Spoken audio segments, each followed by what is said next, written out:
Game 8, we are nearing the back half of this World Chess Championship match, but that doesn't mean we don't have time to learn about the openings and continue to assess what are these players up to in the first stage of things. With me, of course, Grandmaster Alexander Ipatov and Sasha. We don't really have to talk about the move d4 other than to say it seems that both players have given up on the idea of playing e4 and they've moved on to the queen's pawn, right? Yeah, it's totally true. And after knight f6, knight f3, a little bit of a different move order. I think the first surprise came here when Karyakin chose to play the move 2d5 instead of e6. Why is that, you think? Well, because as we know, Karyakin's main weapon versus d4 is Nimzo Indian defense, and this is what happens after knight f3, e6. So it seems that he was committed to not going into whatever Carlsen had prepared. But then Carlsen played the move e3, and I'll let you speak on the surprise that this move is. Well, this is just predictably unpredictable Carlsen. He aims to get in an offbeat position and get his opponent out of book as soon as possible. And it lies in accordance with his words at the press conference yesterday when he said that Sergey is usually well prepared in the opening. And I think it's also worth mentioning that Sergey used this knight f3 e3 system himself at the candidates tournament earlier this year. He managed to beat Anand after moves knight f3 d5 e3. He got Anand out of book and won later. So if not this system, maybe Karyakin would not have been in New York today. That's a good point right there. So maybe an old friend maybe becomes an old foe here in Game 8. But after some natural moves here with bishop d3 and then c5, we get to this position with b3. And you actually chose a really good game that kind of highlights the potential power of this opening. I think it's easy to fall asleep on the Colle, but I want to show the fans a game you chose. Not the move that was played by Karyakin, which was bishop e7, but the move 5 bishop d6. And just clicking through here, some natural play here. Talk to us about what the key idea is for White in this attack that really gets launched as soon as White puts this knight on e5. I'm going to continue to click through the moves as you explain to the members what White is trying to do in these kingside attacks. Well, White's typical plan is to bring the knight over to e5, then support it with move f4, and then transfer some heavy pieces over to the king side, like what happened in this game, like rook f3, then rook a3, rook g3, and so on. And in this particular game, Black failed to solve problems.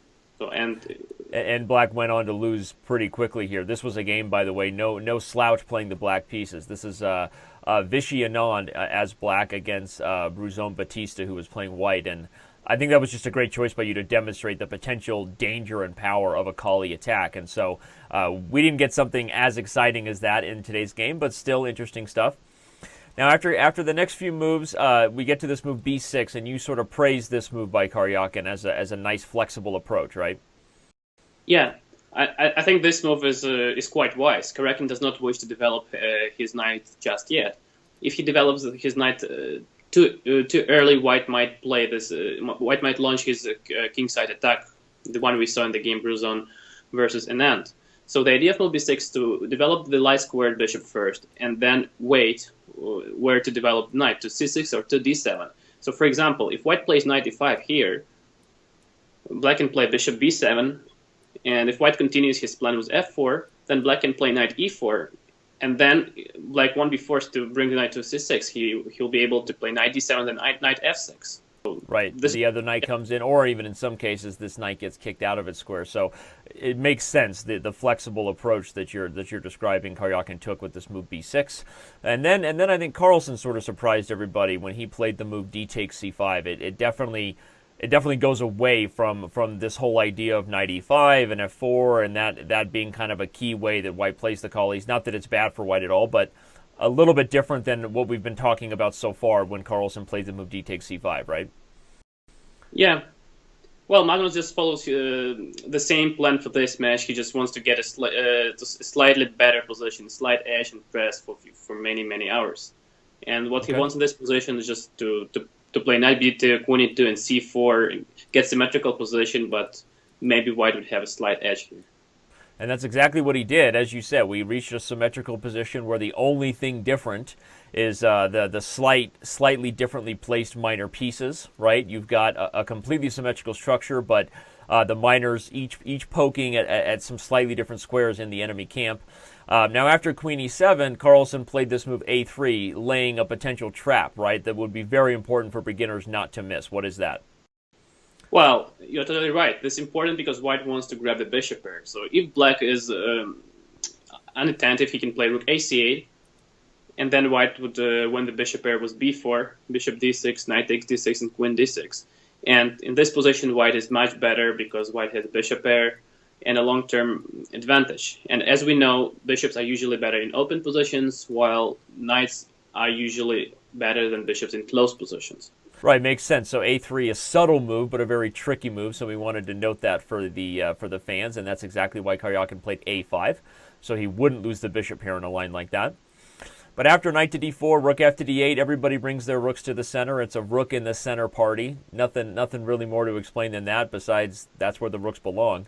But after the move knight f8, queen e1, knight g6, bishop f1, a very nice defensive kind of retreat, Carlsen maybe loses his way a little bit after the move knight to g4, but we're going to get into that with our next chess expert and talk about the first critical moments that really started to occur in the middle game. But to come back to Sasha here, so what we've seen is a symmetrical Colle, and so we're going to ask you, with everything being reviewed now, we've got to move 18. Who do you assess having won the opening battle in Game 8? I think today the opening battle victory goes after Karyakin. I think Sergey won it today. Why is that? Well, because he managed to equalize, he had no problems. Once again, he plays sensible moves like he used to do in Rui Lopez versus Magnus, or in Italian game, and Magnus failed to get anything. And as you will see with other experts in the middle game, he might have even got worse after his next move, knight b5.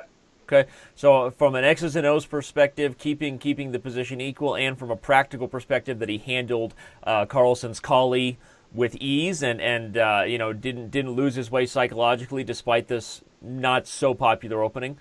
We give the opening battle in Game 8 to the Russian for defending with the black pieces, and now we're going to get into the more critical moments that happened today in the 8th game.